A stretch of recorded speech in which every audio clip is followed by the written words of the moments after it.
তার নামে অনেক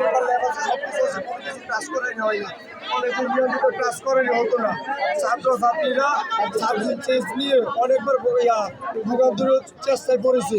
বৃহস্পর সবার কাছ থেকে 1000 করে চাঁদা নিয়েছি। সাবজেক্ট চেঞ্জ করতে হলে চাঁদা দিতে হবে 1000 করে, আর না হলে সে কারো সাবজেক্ট চেঞ্জ করবে না। তো আমার প্রশ্ন হলো, কেন করবে না?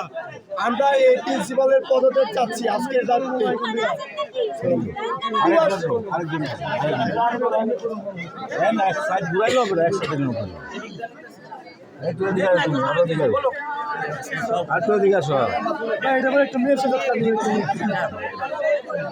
আমার নাম বললো কলেজের ছাত্র, দ্বিতীয় বর্ষের বৃহস্পতি চক্রবর্তী 5ই আগস্টের পর থেকে এই কলেজে আসে না। কলেজে যত অনিয়ম, যত দুর্নীতি, অন্যায় বিরোধী সব বৃহস্পতি স্যারের নামে।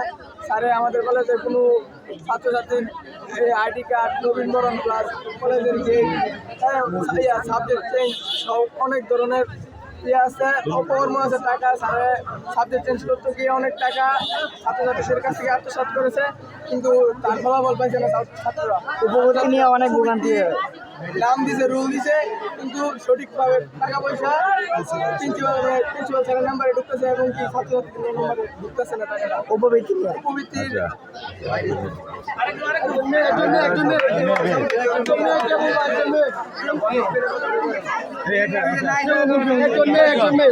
আমি বলি লাবণ্য না, উনি যেহেতু বলতে পারছেন, আপনি যেহেতু বলতে দিচ্ছেন আপনি বলেন।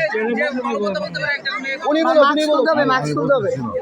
তুমি তোমার নাম কি, বাড়ি কোথায়, তুমি কোন ক্লাসে পড়ো, কিসে পড়ো? তোমার কি উপবৃত্তি হয়েছে স্কুলে, কলেজে? তুমি উপবৃত্তি নিয়মিত পাও? আর উপবৃত্তি না বলে নেয় না, আর একটা নিচে তুমি সরকারের স্যারের পদত্যাগ চাইবা, তুমি এরকম করবি না।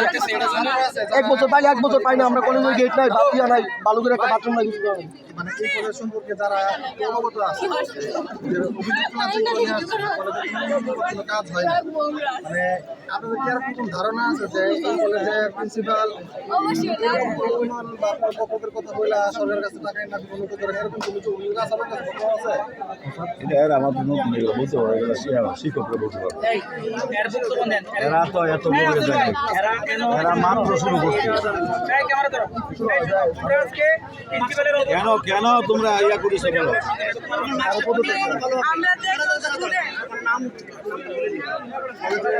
আমি এই কলেজের শিক্ষার্থী, আমার নাম সুহানা। তো আমরা যে কলেজের স্টুডেন্ট, আমাদের পরিচয়টা কি?